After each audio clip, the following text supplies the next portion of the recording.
महात्मा ज्योतिबा फुले का जीवन परिचय। महात्मा ज्योतिबा फुले कौन थे? महात्मा ज्योतिबा का जन्म 1827 में ईस्वी में हुआ।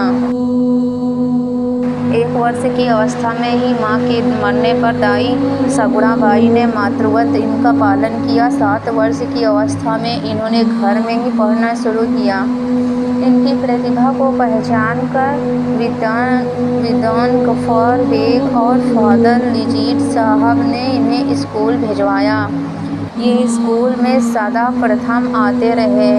ये समाज, धर्म और देश के बारे में चिंतन किया करते थे।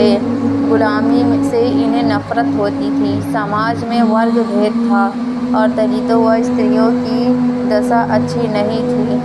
दलितों और स्त्रियों की शिक्षा के रास्ते बंद थे। इन्होंने दलितों और लड़कियों को अपने घर में पढ़ाना शुरू कर दिया। यह कार्य छिपाकर किया जाता।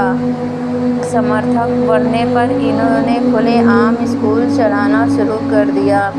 एक कठिनाई यह थी कि पढ़ाई के लिए शिक्षक नहीं मिलते थे। इन्होंने अपनी पत्नी सावित्री को पढ़ाया। प्रशिक्षण के बाद वे भारत की प्रथम प्रशिक्षित शिक्षिका बनी। समाज के लोग कुपित हो उठे। स्कूल जाती सावित्री का अपमान किया जाता।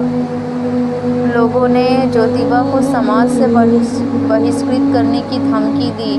पति पत्नी को घर छोड़कर कठिनाइयाँ सहनी पड़ी, परंतु ये अपने लक्ष्य से डिगे नहीं। महात्मा ज्योतिबा ने सत्यशोधक समाज की स्थापना की।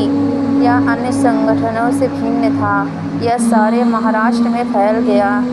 इस समाज ने जगह जगह दलितों और लड़कियों के लिए स्कूल खोले, छुआछूत का विरोध किया, किसानों के हितों की रक्षा के लिए आंदोलन चलाया गया।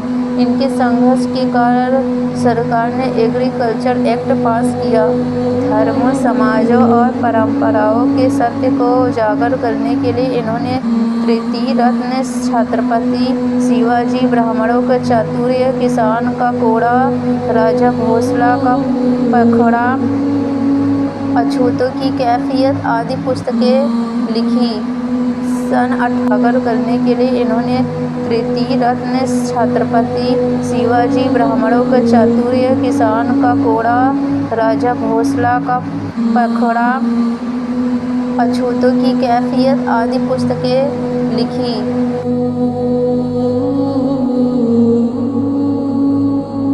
सन 1890 ईस्वी में इनका निधन हो गया। जीवन भर गरीबों, दलितों और महिलाओं के लिए संघर्ष करने वाले इस सच्चे नेता को जनता ने महात्मा की उपाधि से भूषित किया।